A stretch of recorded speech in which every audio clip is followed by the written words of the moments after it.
そういうことはあるんだ。レコーディングの雰囲気はどうですか？ In spite of the fact that your music has gone through different phases and whatnot, the one thing it does, all the different works have in common is that they're all very uplifting. Where does that come from? Where do you derive that sort of an approach? Well, like he says, we have made music with a lot of changes over the past 9 years, and we've given up trying to work out where that thing comes from. I think what it is especially now, the music really is very typical of us as people, and the music is made in such a sort of organic way that it just happens. For years we used to think, yeah, because of this and because of that. We don't know. The band is mates from school. It's still the chemistry of the band, and we go in and the music just happens to come out.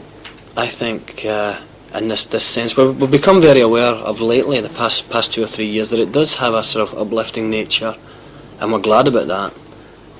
I think the music does shine, but I think it's very. I think it's probably because of where we're from, our background, how we've been brought up, and I think unless we have kind of something positive to say, we probably wouldn't bother. So it's just very natural. I don't know why. How about in terms of the actual techniques applied in the studio? Does that just sort of come into the picture naturally? I mean, I guess the sort of sounds you derive and the sort of things you do in the studio all contribute to that kind of an uplifting feel of the music. I think it's the chords we pull out more than the sound. The studio is more a sound thing, so I don't think it's so much there. I just think the sound of the band is, at the risk of sounding pompous and arrogant, I just think it is uplifting. I think whatever it is that attracts you to work on these chords as opposed to those chords, we're just really glad that it is that way. I don't think we even try and make it come through anymore. It's not like we go in the studio and think, let's try and make it sound even more a euphoric kind of thing. But I don't know, music just, I guess we feel good when we're next to music, and it's very natural to write in a positive light. I also think it's hard unless you're a bumbling fool and ignore the news. It would be very easy to write downbeat, write nihilistic, write negatively, especially the current state of the world, which you just see magnified every day, TV and the newspapers and such. I guess because it's a challenge to be kind of truly positive as well. To really dream that things could be in a better state takes a lot of, I think, energy and courage. And the music is a great vehicle of expressing that. It seems like you might be attracted to that type of thing, though, saying, why can't things be better? Yeah. But that never really comes about. To tell you the truth, I have a hard time sometimes figuring out what's I do said to me. I do as well. I don't know. Maybe somewhere in the subconscious, we are conscious that we're putting a record out, it's gone on the radio, people are going to hear it. Far be it for us to bum them out even more.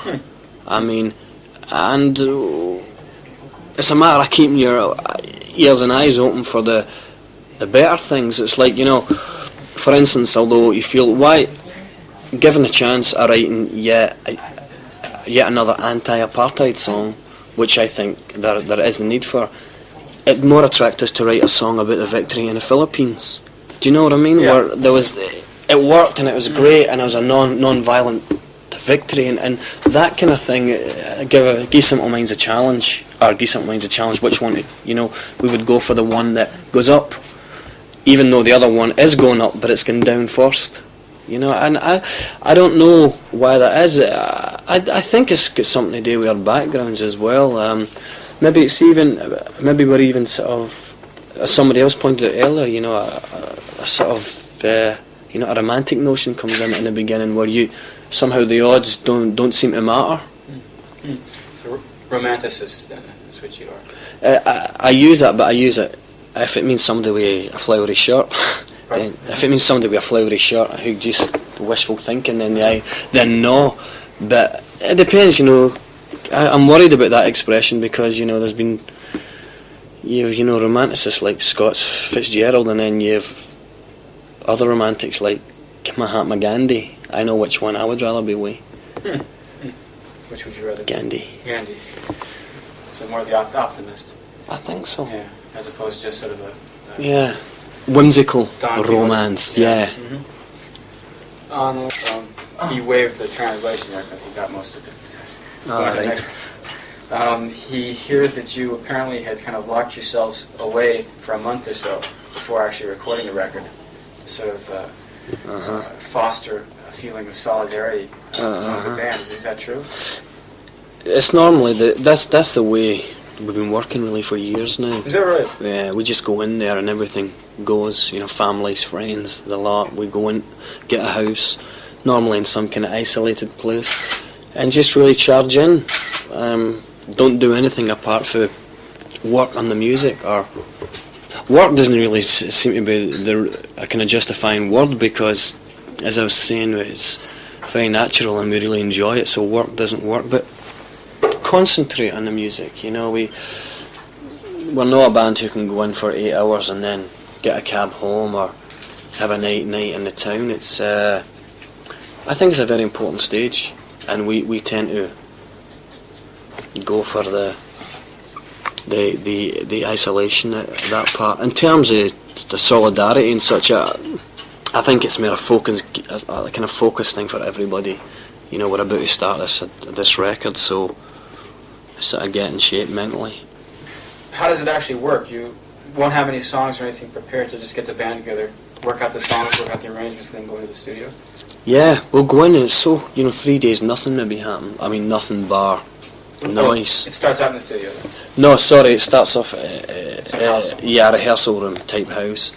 And you go in and we just go in armed with everything, all the equipment. And we also take notes through the year, and we've got reference points, or we usually even go way back to ideas we had years ago. Is that right? Something like it's like a collection a collection of ideas building up over the years, and then something that somehow didn't seem us has become us, or whatever, or something that seemed out of reach now is within reach.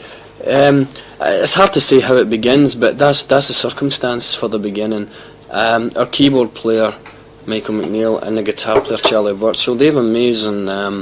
All they do is play. I mean, they just play. They'll go in for a 10-hour stint, no problem. And for the first 4 hours, it can be absolute sort of self-indulgent meanderings. And then one of them will just hit something, the other will grasp it. And usually I'm there with a tape recorder to record that sort of moment. We'll forget it, but it'll go back the next day. And that little gem will become the sort of seed of a song, or the backbone of a song, whatever. Well, it seems it would be veritably impossible for you guys to break up in the future, because you're almost like a pyramid with a massive past behind you, packed with all these ideas and songs and whatnot, and for you to break up would kind of destroy all that you built up. Well, the guy who's here before you, he seemed amazed that I had almost no need to try something kind of solo. And there's no need to reason why. A, it wouldn't work, and B, we work as a body. We really do. We work as a body, and again, the other interesting question that comes up is, like, do you never run out of ideas because you've been working with each other for 8 years and 9 years? The answer is no. It's just, I think we've broken the ice to such a depth that there's all this unknown kind of territory. And the band is a friendship before it's anything else. So it's great. You get to go to work. You get to go to do something that you really love, and also you get to do it with your best mates. So the idea of doing it any differently is certainly alien. You could just as easily probably write songs in the studio. Do you think you would come up with something different, or does preparing in advance like that solidify the tie between the band members? In the early days, we used to go into the studio with no more than seeds of ideas, but I think it's better doing it this way, because if an idea happens in the studio, we'll go with it, you know, right there and then. But it covers you if nothing happens. If you go, let's face it, it's very, very expensive to go in the studio. The studio is not a very glamorous place, so I think we like to go in there knowing that we're working. Same with the engineers and the producers. You know, it's just... and apart from that, I think we do have a drive, a determination and a vision that we want to nail almost instantly. Whereas before it was like, you know, wow, we're in the studio, look at all these buttons, let's see what can happen. Now in the studio, if something nice happens, we'll pursue it, but I think it's like everything else. You know, you go in there and it's like you writing, you know, you sit down, you know, what are you going to write about? It's much better if you've got an idea, and you know, unless you're just going to meander. But I think there's been great records made both ways. It just so happens that, yeah, we do get solid before we go in there. Tuscan, you constantly place emphasis on the idea of Simple Minds being a band, not a one-man show. What does it involve, actually? I mean, it must involve 100% trust on your part for each member of the band. What are the actual dynamics? Is it completely democratic? In a funny way, the one who screams the loudest gets his way. That kind of democracy, because it usually means, all right, you're talking about it, so you've obviously thought about it more than I have, so you're probably right. You know, it's that kind of thing. It's not. I mean, the nice thing about this democracy is it's not at all forced. It's just very, very natural. It's just the way it is. We just grew up together. God, we've known each other. Charlie Birch and myself have known each other since we're 8 years old. A pattern emerges, and it works itself out. Like, it's very much a band. Yet I do 95% of the interviews. Really, not because the other guys aren't smart or haven't got anything to say, but in fact they are smart. They let me do it while they go shopping. It's just, you know, it's just, this is the thing I do, and they go in early. They work out, you know, what kind of studio we're going to use. Or I think when you form a partnership, you know, positions become very clear. As I say, a pattern emerges, and a very natural pattern has emerged, and it hasn't taken. There's nothing. It's not even about trust or 100% trust. It's just like, this is the way it is. Are there any things that sort of naturally cause dissension, or any things that you automatically sort of agree on? Let me think. Say somebody mixes and stuff like that. I think that's a better mix. No, I think that's the better mix. Like the video, I think the video is lousy, or stuff like that. And you think, well, next time if you think it's lousy, I think it's good. Next time you get more involved in and see if you've got better ideas. You know, it's stuff that can be worked out at the table. One reason that came to mind is that something just occurred to me. I was thinking about Alive and Kicking. There's that sort of piano break also. I was just thinking to myself, the piano player said, this would sound great. Somebody else says, oh, come on, that's corny. Yeah. Is that type of thing? We probably, in that case, we all probably said it was corny, but it sounded great. The final mix. Yeah, it was probably that kind of thing. I'm trying to think of where there's any points of where it gets like that. It's usually pretty understood. It's always the music, I think, not lyrics or anything. Yeah, we're very lucky in as much that we all seem to like almost the same kind of things.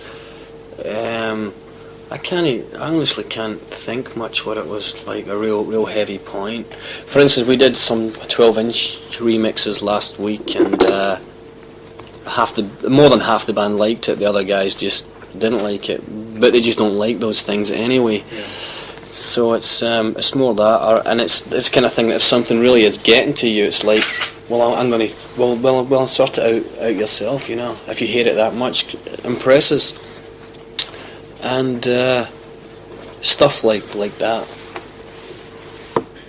で行ったんですか？ This is one last question relating to this idea of a unit working together, but he compares you to Springsteen in that Springsteen isn't like one single performer on the stage who just happens to be backed up by the band there. It seems to be a whole unit working.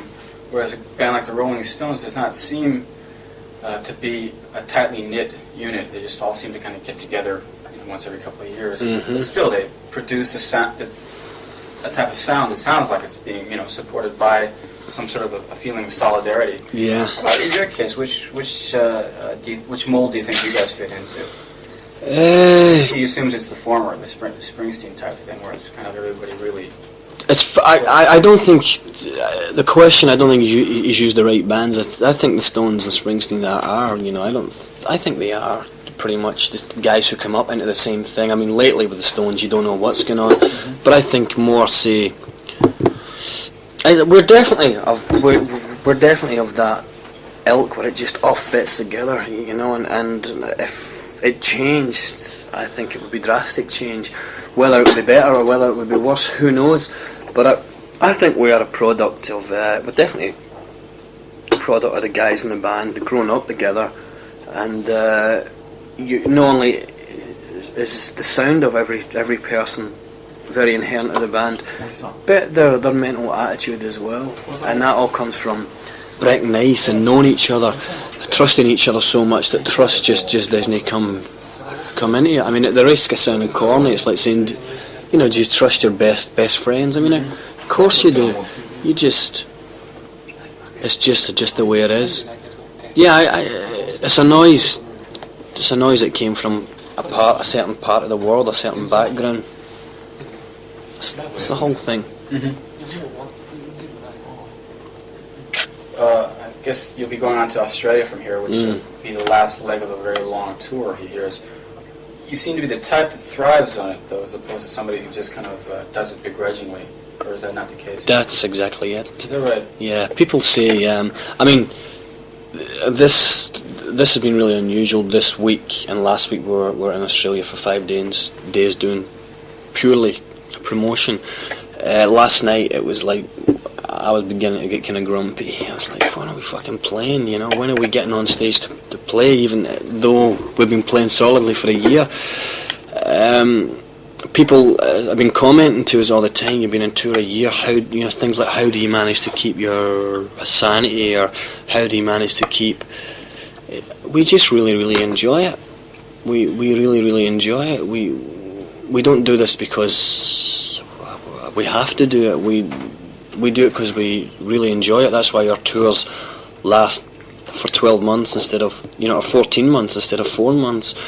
It's not even a case of a cynic could say, well, obviously there's a lot of people who want to see you, but we toured when we didn't mean anything in places. We always toured, we've always played, and being on stage is really somehow what it's all about. I mean, the world can seem a totally different place after you've had a good night on stage to us. The whole thing can seem really... We're finally accepted after all these years that is what we do. And the other thing is, not only do we love it, but we realise how lucky we are as well to be able to do that. I mean, I meet bands and they moan about this and they moan about that and the monotony and the routine and such. I just think they're really, really spoiled, and if they don't like it, don't do it. I mean, it's because I think it shows through. And in terms of stuff like the hotel and the sound check and the baggage and all that, just don't let it get in your nerves. No matter what you do, there's mundanities that'll drag your bag. You just don't think about that. And I don't even see it like, singing the same song every night. The song to me is completely different every night. And a lot of people just happen to be very lazy. How about in your case? Have you always been the very enthusiastic type, no matter what you, in everything you do? There's always a sport involved with us, it's always like... There is, if we have a good night, we come off and we'll say like, audience 2, Simple Minds 8. Or, audience 1, Simple Minds 9, or audience 5, Simple Minds 5. It's almost, that's got to do with our background as well, and you know, if there's like 2-5 all draws, it's like, fuck, we better be good tonight. And Life is a game of football. and we do judge it. We don't judge it on audience response. We judge it on if we had enough energy that night. Or, you know, I hate if the reason we're doing this and it's good is I don't have to play tonight. Is it was getting kind of wild for a while there, where we'd be doing promotion during the day, and after the first song you'd be feeling tired, even though maybe the audience didn't notice it. You felt tired, and I used to be so pissed off. But now it's great going on stage, and like after 4 songs, you know, it's been so intense and with so much energy, and you just feel, I don't know, after the gig it's like you just feel really, really good. You apparently mentioned in an interview recently that you were going to finish up this tour, go back to Glasgow, and kind of kick back and enjoy a very quiet life of just leading the life of an average person, watching people work day to day and whatnot. Why is that type of thing necessary if you get such a kick out of touring and making the music and stuff? You just have to recharge the batteries, or? That, and also I'm aware of the danger of touring as well. You know, you get treated like a king every single day. you know you live by proxy almost, and you know, there's, if I have something, hopefully I don't abuse it, but you know, somebody's arranging your baggage and somebody's this, and you walk in and you're the centre of attention and interviews and all that. You know, kind of dangerous, that. Yeah, and not only that, how are you going to write songs about that? You know, if that's all you do, how are you going to write songs? We just drawn to go back to Scotland, and I mean we are the Scotland in a way what Bruce Springsteen is to New Jersey. So it's not as if we just go back and we walk down the street and nobody says, "Hey, you're in a band," or "You're Jim Kerr," but the mentality and the pace of life is slower, so you get a chance to reflect, and you get a chance to really focus in on, I guess, what is valuable and what's not valuable. You get a chance to reflect on what's went past in the year and a half before, and so all these things help to charge the batteries. You get a desire again, you get a hunger again. But I think first and foremost to get a sense of reality. The other half of the question was, what exactly will you be doing during the year? Well, like you say, apart from resting, I think there's never a period. Although we're saying we're taking a year away, I think all that means is we won't be doing anything sort of publicly in terms of playing or promotion or anything. But we've places there now for the first time. We have places where we can set up the equipment, and I think we'll still be writing. And we would, over the years, Simple Minds have collected a strong body of what we think would be really interesting and pretty beautiful instrumental music. I think we could record that almost at a pinch without it being too taxing, or without it seeming the normal album tour big promotion thing. Who knows what maybe it would go out in some different name or under a different, so not to confuse with the last kind of studio album. But that would be something to think about, you know, because it would be a very, very different album from the last high powered rock effort. It would probably be a very kind of minimalist album. So there's ideas like that. Obviously the success we had with the Breakfast Club song, the idea of doing stuff again for a movie or something would be good. In other words, there's no kind of shortage of ideas, and although we're having it a year away, I don't think it'll be a year. It'll hardly be even a few months where we're creating again. How about your wife and child, though? You've been away from them a long time. I imagine you have a hard time. They're about to start a tour any month. Is that right?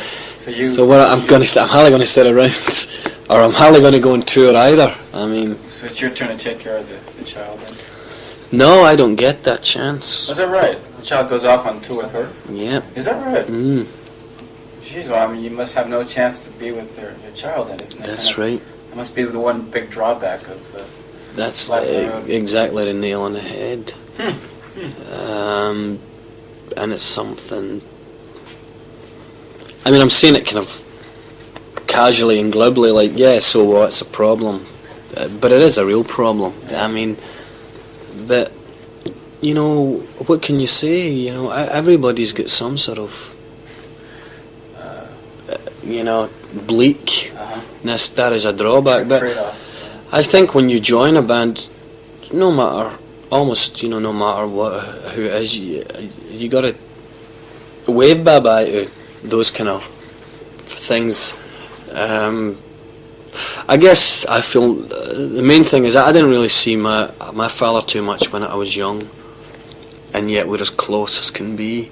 So I feel that you know, in terms of the kid, as long as there's a lot of lover in her, which there is, you know, it'd be great for her to go on tour for the kid. I mean, to be brought up in music and lots of different faces and places. I think it would be a very rich childhood. And obviously I'll see them when I can. If they get to a place where they're having 5 days or a week or something, I'll be there. But you really, it's hard enough when there's one person in a band or one person in a high-powered career, but when there's two, you ask for it and you have to take it on the chin. Just out of curiosity, how come you're letting the child go on tour with your wife as opposed to just taking care of, I forgot if it's a boy or girl, but a girl when you're back in Glasgow? Because I think they really need their mother. Is that right? And I know their mother really needs them. Oh, okay. Well, that's right. There's one older girl. Yeah, right. yeah. So it's tough to bust them up. It is. Yeah, you can, and it's just. I guess I'm a wee bit sort of traditional that way as well, even though I don't like admitting it sometimes. Where, especially at that age, they're very much in the possession of the female. Not that I'm trying to cop out of the hard work, yeah, but it's just again another pattern has emerged, and as far as we understand, it's the best way. You said that you don't discuss music at home at all. Is that true?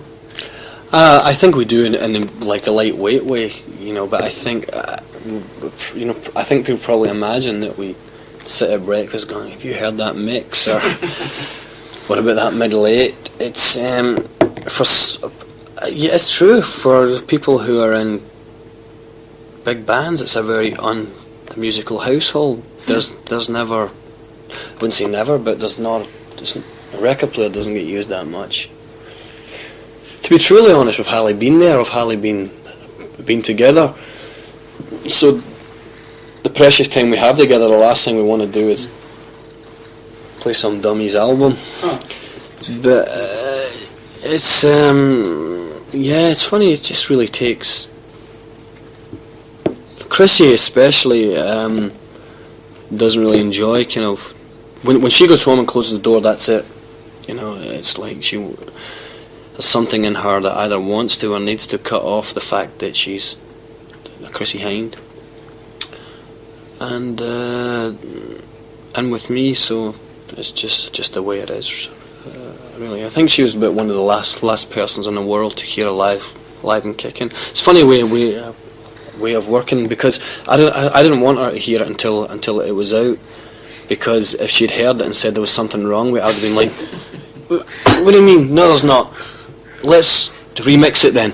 You know, so it was like, and she was well pissed because everybody in the world had heard it except her, and she took it real personal. But and it was the same a few weeks ago. She said she gave me a tape of her record, her album, and it was all mixed, but the sequence wasn't in the right order. And I listened to it, and I didn't know the sequence wasn't in order. I just listened to it for what it was, and I thought what I thought. And then she said, "Oh, I've got a tape." This was a few days later. The sequence, and I said, "Oh, let me hear it." And I went to Scotland, and I thought the sequence was awful. It was really, really. because when someone says this is my album, you don't even think of the sequence, but when you've had a chance to compare both, you... So I called her and I said, I didn't want to say, because if it was too late, you know, it was at the stage where the album was cut, apparently. I says, is your album been cut? And she said, yeah, and I thought, well, I'm not going to say anything, because what point when the boat's already 12 feet from the harbour, you know, you're not going to get on. But later that night she happened to mention, she said, oh, I thought my album was cut, but I'm really worried. It's not only is it not cut, but I listened to it, and what do you think? I think the sequence, and I said, I think the sequence is fucking awful if it's no get it on it. And so during the night she's making phone calls, and she said the next day, I'm really glad you said that, because I needed somebody to say something, and it's that kind of thing. If it was too late I wouldn't have said, but if it's not too late I'd get right in there and she would do the same. But I knew Alive and Kicking was brilliant. I just didn't want any lip from her. So that's the right approach. Something that he doesn't quite understand. So you seem like such a calm, soft-spoken gentleman. There must be somebody you can't stand. There must be something that annoys the hell out of you. What could that be? Oh, let me think. There's tons. Come on, not you. Yeah. I think it really bothers him that anybody, there's somebody who doesn't, put other people down or slag off a lot of other people in the course of a 45-minute interview. Oh, you should hear us watching TV. We just slag everybody's records to death. We don't do it in public because I just think there's other things to talk about. Right. So instead, why waste the energy? Surely you can come up with a gratuitous slag or two. I'm trying to. There's tons of things, but I mean, I detest Margaret Thatcher for a start. I mean, I detest her, and I detest what's happening in Britain just now and the stand she's taken in the very obvious world of affairs. I've really found my sort of detest, my hatred for her is now annoying me. It's getting almost like, give her a break. Politicians are what. Who else? I detest people who waste the opportunities. We're talking about some of the, no kind of slagging them off, but say some of the bigger black American stars, the Lionel Richies of the world, Michael Jackson, forgetting their music for a minute, but just say when you think of the history of black people in America and you get these stars that are just, they're on such a platform, they've got a platform to say almost anything to encourage other black people or whatever, and they open their mouths and what do they say? They say Pepsi Cola, they say Kentucky Fried Chicken, they say, I detest that kind of waste, but I suppose, I don't know, I just, well, I can go to town when I want to, when I start. I was doing it last night with him.